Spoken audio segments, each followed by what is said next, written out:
Good morning class 9th। कैसे हैं आप सब। चलिए हम पाठ पढ़ रहे थे महादेवी वर्मा का लिखा हुआ मेरे बचपन के दिन, है ना। महादेवी वर्मा हम पहले भी उनका जीवन परिचय पढ़ चुके हैं। महादेवी वर्मा जो है वो छायावाद युग की प्रमुख स्तंभकारों में या प्रमुख रचनाकारों में शामिल है ना। 4 रचनाकार प्रमुख हैं, पंत, निराला, वर्मा और प्रसाद। ये जो 4 हैं वो जैसे कि हम देख पा रहे हैं, ये जो 4 हैं वो छायावाद के प्रमुख रचनाकारों में माने जाते हैं, है ना। उन्हीं में से एक है महादेवी वर्मा। उन्होंने लिखा है मेरे बचपन के दिन। उनके बचपन के समय में क्या क्या परिस्थितियाँ थी, क्या क्या स्थितियाँ थी और उन्होंने क्या क्या परेशानियों का सामना किया है, वो आज हम इस पाठ में पढ़ रहे हैं। तो अभी तक हम इसका पेज नंबर 69 पढ़ चुके हैं। आज पढ़ते हैं पेज नंबर 70। तो निकाल लीजिए पेज नंबर 70 पर, है ना। चलिए पढ़ना शुरू करते हैं कि यहाँ का वातावरण बहुत अच्छा था। उस समय हिंदू लड़कियाँ भी थी, ईसाई लड़कियाँ भी थी। हम लोगों का एक ही मेज़ था, उस मेज़ में प्याज तक नहीं बनता था। अब क्या था कि वो कहाँ की बात कर रही है उस समय में? उस समय वो बात कर रही है क्रॉसथवेट गर्ल्स कॉलेज की, है ना। क्यों कर रही है? क्योंकि उनका एडमिशन वहाँ पर हो चुका था। वहाँ पर सिर्फ लड़कियाँ ही पढ़ाई कर रही थी क्रॉसथवेट गर्ल्स कॉलेज में, ठीक है। वहाँ पर उनका कहना है कि वहाँ पर कुछ हिंदू लड़कियाँ भी थी, वहाँ पर कुछ क्रिश्चियन लड़कियाँ भी थी। मतलब वहाँ पर धर्म का भेदभाव नहीं था, सभी लोग एक साथ पढ़ सकते थे, है ना। अब उसके साथ में वो बात कर रही है कि वहाँ पर जो वहाँ का वातावरण बहुत अच्छा था। वहाँ पर वातावरण से मतलब है कि वहाँ के जो लोग थे उनमें आपसी सामंजस्य बहुत अच्छा था, मेलजोल जो था बहुत ही अच्छा था, है ना। वो किसी भी प्रकार से किसी भी क्षेत्र में या धर्म के नाम पर या जाति के नाम पर ऊंच नीच का उनके मन में भाव नहीं था, है ना। वहाँ एक मेज़ भी था भोजन करने के लिए, तो उस मेज़ पे वो सभी लोग एक साथ बैठ करके भोजन करते थे। ऐसा नहीं था कि कुछ लोग पहले भोजन कर लें या कुछ लोग बाद में कर लें, क्योंकि उनका समय निर्धारित होता था, तो वो अपने समय पर बैठ करके भोजन करते थे। और साथ ही उस मेज़ में प्याज भोजन में नहीं डाला जाता था, है ना। प्याज अलाउ नहीं था, है ना। वहाँ छात्रावास के हर कमरे में हम 4 छात्राएं रहती थी। अब वहाँ एक रूम में 4 लोग रहने के लिए अनुमानित थे कि 4 लोग एक रूम में रह सकते थे। उनमें पहले ही साथिन सुभद्रा कुमारी मिली, 7वें दर्जे वे मुझसे 2 साल सीनियर थी, है ना। अब वो कह रही हैं कि मुझसे उनमें पहले ही साथिन सुभद्रा कुमारी मिली। सुभद्रा कुमारी भी एक बहुत अच्छी कवित्री रही है, तो वो उनको मिली। 7वें दर्जे में वे मुझसे 2 साल सीनियर थी। जब महादेवी वर्मा 7वीं क्लास में थी, है ना, तो वो उनसे 2 साल सीनियर थी। मतलब वो उस समय 9वीं क्लास में पढ़ाई कर रही थी। कौन 9वीं क्लास में थी? सुभद्रा कुमारी। और 7वीं क्लास में थी महादेवी वर्मा, है ना। वे कविता लिखती थी और मैं भी बचपन से तुक मिलाती आई हूँ। अब वो कह रही हैं कि सुभद्रा कुमारी जो है वो उस समय से ही कविताएं लिखना शुरू कर दी थी। उस समय से वो कविताएं लिख रही थी और मैं उनसे सिर्फ तुक मिलाती थी। तुकबंदी वाली कविताएं मैं भी करने लगी थी उसी समय से। और मैं बचपन से तुक मिलाती आई थी। बचपन से माँ लिखती थी, पद भी गाती थी। मीरा के पद विशेष रूप से गाती थी, है ना। अब महादेवी वर्मा अपने हॉस्टल के दिन की बात याद करती है और लिख रही हैं कि जब मैं हॉस्टल में थी उस समय मेरे साथ सुभद्रा कुमारी भी शामिल थी। उस हॉस्टल में रहती थी और वो ही मेरे रूम में रहती थी, है ना। हम हॉस्टल में एक रूम में 4 लोग रहते थे। उस 4 में से एक सुभद्रा कुमारी भी थी और मैं भी थी।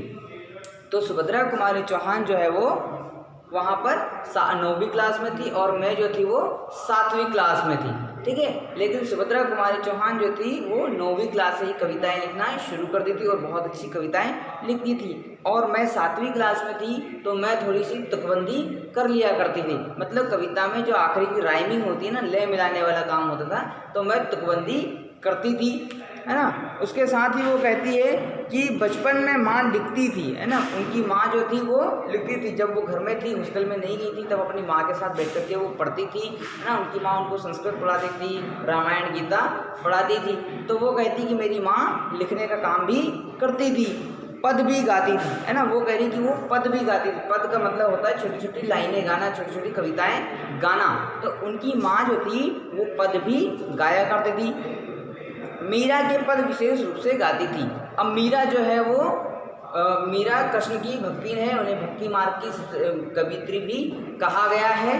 तो मीरा के पद भी गाती थी। कौन गाती थी? महादेवी वर्मा की माँ विशेष रूप से गाती। सवेरे जागिए कृपा निधान पंछी बन बोले, यही सुना जाता था, है ना। अब वो कह रही है कि जब सवेरे सवेरे हम उठते थे तो हमारी माँ के मुँह से हम सुनते थे कि जागिए कृपा निधान पंछी बन बोले, है ना। अब वो कहते कि है कृपा निधान, अब उठिए पंछी बन में बोल रहे हैं, मतलब सुबह सुबह का समय है, पक्षी भी उठ आए हैं, पक्षी भी अब चहचहाट शुरू कर दिए, तो हमें भी उठना चाहिए। इस तरह के वो गीत गाया करती थी। प्रभाती गाती थी। प्रभाती का मतलब है सुबह गाए जाने वाले गीतों को प्रभाती कहा जाता है ना।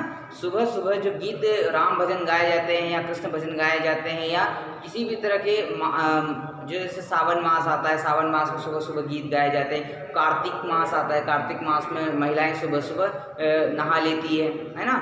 तो वो उस कार्तिक मास में जो गीत गाए जाते हैं या कुंवार मास में जो गीत गाए जाते हैं या सावन के महीने में जो गीत गाए जाते हैं और सुबह सुबह उठने के बाद अपने काम करते समय जो गीत गाए जाते हैं या ईश्वर का स्मरण करते समय जो गीत गाए जाते हैं उन्हें प्रभाती कहा जाता है। शाम को मीरा का कोई पद गाती थी, सुन सुनकर मेरा भी ब्रजभाषा में लिखना आरंभ किया, है ना। अब वो कहती है कि जब मैं शाम को मीरा के भजन सुनती थी, भजन गाती थी, तो उस समय मेरे मन में भी ब्रजभाषा को लिखने का मन बना लिया, क्योंकि मीरा जो थी वो ब्रजभाषा में गाया करती थी, ब्रजभाषा में लिखा करती थी, लिखना आरंभ किया। यहाँ आकर देखा कि सुभद्रा कुमारी जो खड़ी बोली में लिखती थी, मैं भी वैसा ही लिखने लगी। अब उन्होंने देखा है कि सुभद्रा कुमारी जो है वो खड़ी भाषा में लिखती है, शुद्ध हिंदी में लिखती हैं, तो महादेवी वर्मा ने भी शुद्ध हिंदी में लिखने का प्रयास किया। मैं भी वैसा ही लिखने लगी, लेकिन सुभद्रा जी बड़ी थी, प्रतिष्ठित हो चुकी थी, उनसे छिपा छिपा कर लिखती थी मैं। एक दिन उन्होंने कहा, महादेवी तुम कविता लिखती हो, है ना।